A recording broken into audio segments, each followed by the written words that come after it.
Next week, the week of July 10th to the 16th, there's going to be a CVSA safety blitz. So I thought I'd do a video to give everyone a heads up.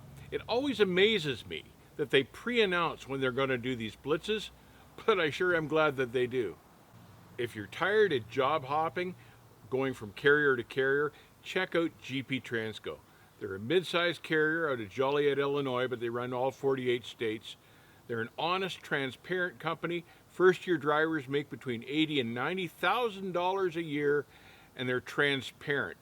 They have contract freight, so they're not relying on load boards, and that means you get steady, year-round work, and that's important. Check them out at GPTransco.com.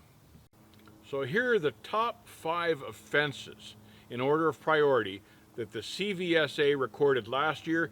It's safe to assume that they'll be focusing on these things again this year.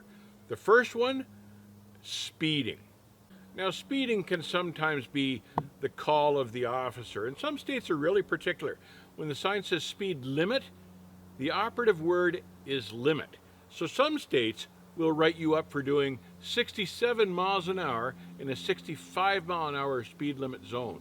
It's things like that, and especially if they're on a quota system and they rely on getting a certain number of tickets, they may write you up for something like that. But speeding, again, it's the officer's call. They can say that you're speeding and going too fast for conditions, and they can decide that you're speeding when the traffic is too heavy, or you're even speeding in heavy rain according to their judgment, or even if they see you going around a curve too quickly and it looks like the thing's leaning on you, they could write you a ticket for that because they'll say, well, that's unsafe for conditions because it's faster than what that curve allows. The second highest offense they recorded last year, not wearing your seatbelt. Now, I know it can be uncomfortable. An awful lot of truck drivers don't like to wear their seatbelts. It's just a habit you've got to get into because they check it, and they can check it when you're not even suspecting that they're looking. So adjust your seatbelt so it's just comfortable and it's not riding across your neck or bugging you or too tight in the waist, because they'll write you up for that stuff. So the second one, seatbelts.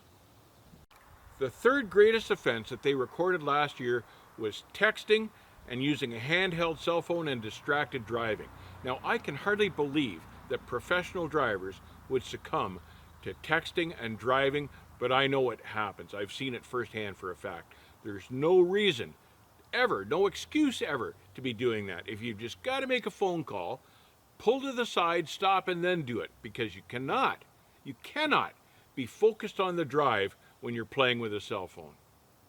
Number 4 offense, failing to obey traffic control devices is how they phrase it.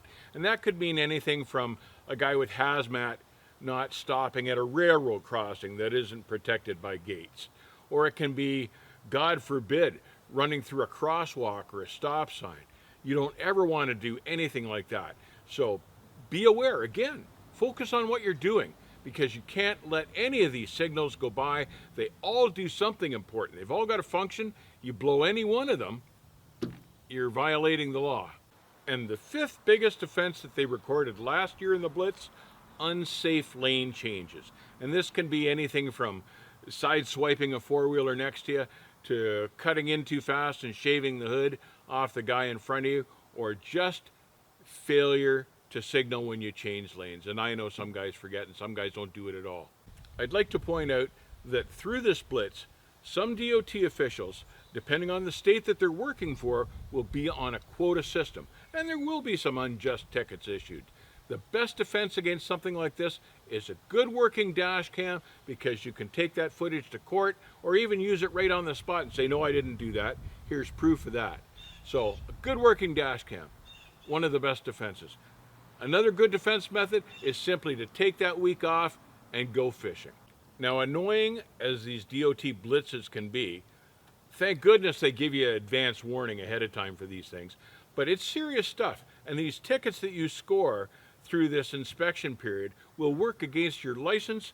The report will go to your carrier, it will affect your scores, and it can affect your job and your pay. So bear that in mind. This is serious stuff. You don't want to be caught in a violation. Take care, keep the rubber side down. Remember, tickets cost money and none of us are making enough, so you don't want to be giving it to the state. I'll see you on the back hauler.